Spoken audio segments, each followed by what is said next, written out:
وہ پچھلے دنوں میں نے شکوہ کا ایک شعر یہاں پہ پڑھا تھا نا، دشت تو دشت ہے دریا بھی نہ چھوڑے ہم نے، بحر ظلمات میں دوڑا دیے گھوڑے ہم نے. تو یہ انہوں نے ایک واقعے کی طرف اشارہ کیا تھا. اس سے ہمارے لوگوں نے سمجھا کہ بھئی صحابہ کرام کے جو گھوڑے تھے وہ تیرتے تھے سمندروں کے اوپر خدا کے لیے. اللہ کے بندوں یہ ایسا نہیں تھا، ورنہ ہوتے کہ سمندر میں تیرا دیے گھوڑے ہم نے. یہ ایک آنری طور پہ ایک واقعہ تھا جس کی طرف انہوں نے اشارہ کیا ڈاکٹر اقبال نے. شکوہ میں اللہ سے شکوہ کیا کہ ہم نے تو تیری خاطر اتنا کچھ کیا.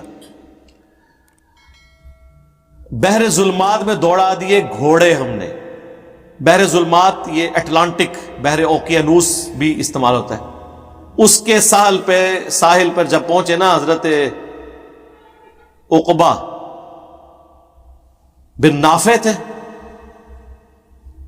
تو انہوں نے اپنے گھوڑے کو سمندر کے اندر تھوڑا سا چلایا. جیسے یہ ساحل سمندر پہ لوگ پنڈلیوں تک، بعض تو ادھر تک بھی چلے جاتے ہیں نہانے کے لیے، تو انہوں نے اپنے گھوڑے کو تھوڑا سا آگے چلایا اور انہوں نے کہا یا اللہ دیکھ یہ زمین جتنی زمین تھی ہم نے فتح کر لی، اب تو سمندر آ گیا. ہم نے تیری خاطر، جیسے ایک کوئی ایتھلیٹ جب وہ دوڑ میں جیت جاتا ہے تو وہ اپنی شرٹ اٹھا کے نا کسی فین کو یوں دے دیتا ہے نا، ایسے اس وقت جوش میں ہوتے ہیں نا، آپ کو پتا ہے. تو اس طرح انہوں نے وہ گھوڑا آنر کے طور پر بحر ظلمات میں اٹلانٹک کے اندر داخل کیا. ان کا زمین تو ختم ہو گیا، ہم تو سب کچھ فتح کر چکے ہیں. تو وہ اس کی شرح جس نے لکھی ہے نا، اس نے آگے بڑا پیارا جملہ لکھا ہے، وہ شکر ہے کسی نے ٹائی نہیں چڑھ گیا. انہوں نے لکھا کہ یہ حضرت عقبہ کی معصومیت ہی کہی جا سکتی ہے، کیونکہ اس وقت تک پوری زمین تو دریافت نہیں ہوئی تھی. انہوں نے یہی سمجھا کہ زمین ختم ہو گئی ہے، حالانکہ زمین دوسرے جزیرے اتنے بڑے بڑے بر اعظم موجود تھے.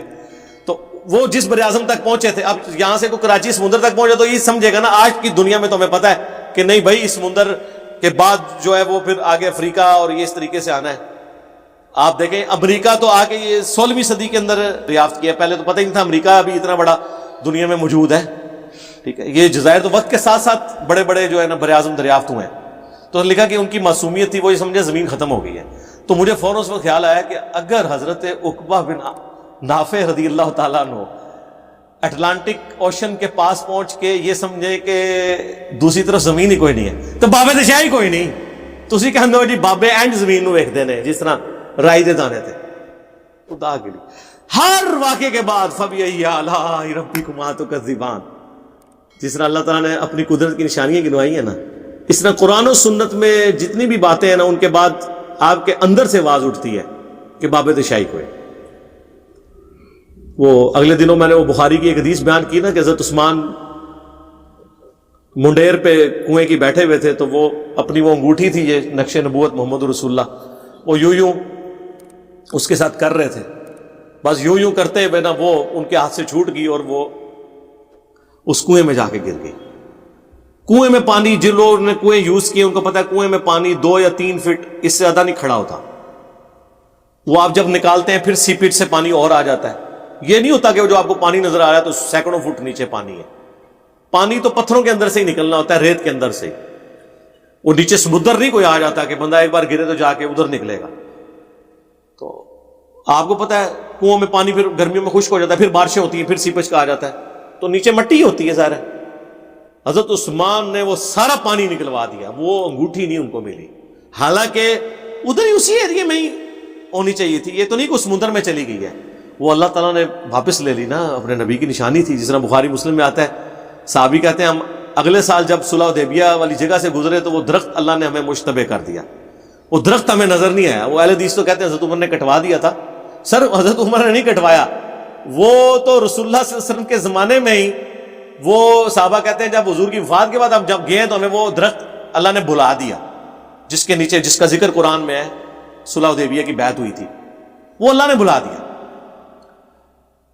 تو وہ پانی سارا نکلوایا، حضرت عثمان کو انگوٹھی نہیں ملی. بس وہ انگوٹھی کی برکت تھی حضور کی، کیا تھا، بس وہ 6 سال حضرت عثمان کے جو ہے نا خلافت کے ہو چکے تھے. اگلے 6 سال پھر حضرت عثمان کے بھی مشکل گزرے، فتنوں کا دور آ گیا، خود بھی شہید ہو گئے. وہ حضور کی نشانی بھی چلی گئی، ظاہر ہے وہ اللہ نے سنبھال لی، بلکہ وہ اگلے دنوں میں نے اخبار میں کوئی رپورٹ پڑھی تھی کہ سعودی عرب والوں نے دوبارہ سے اس کنویں کی ساری صفائی کرائی ہے، اب تو وہ خشک ہو چکا ہوا ہے، تو لیکن وہ انگوٹھی نہیں ملی۔ تو اس ویڈیو کے نیچے ایک بندے نے کہا کہ علی بھائی یہاں پہ ایک جملہ چھوڑ گئے کہ اگر حضرت عثمان غنی رضی اللہ تعالیٰ عنہ کنویں کی صفائی کروائیں، انہیں تو اپنے ہاتھ سے گری ہوئی انگوٹھی بھی نہ ملے تو بابے تے شاہی کوئی نہیں، جنہیں کو اسی حساب لو آندے ہو کہ چور کیڑا ہے تو فلانا کیڑا ہے تو فلانا کیڑا ہے۔ حالانکہ اس میں چانس ہوتے ہیں کہ جنات آپ کو ماضی میں ہوئی ہوئی بات بتا دیں، جس طرح کہ سب سے بڑے جن تو ہم نے اپنے گھروں میں لگائے 40 دن پرانے بھی آپ کو بندہ پکڑ کے بتا دیں گے، سی سی ٹی وی کیمرے۔ جنات مستقبل کی خبر نہیں دے سکتے سوائے جو نجومیوں کے کان میں کوئی مکس کر کے ڈال دیں، جو بخاری مسلم میں آتا ہے۔ ماضی کی خبر وہ دے سکتے ہیں کہ کیا ہوا تھا، اور اس کے بھی چانس ہوتے ہیں کہ غلط بھی ہو صحیح بھی ہو۔ ٹھیک ہو گیا؟ تو سر اس جملے کو آپ ہلکا نہ سمجھیں، یہ بہت بڑا جملہ ہے۔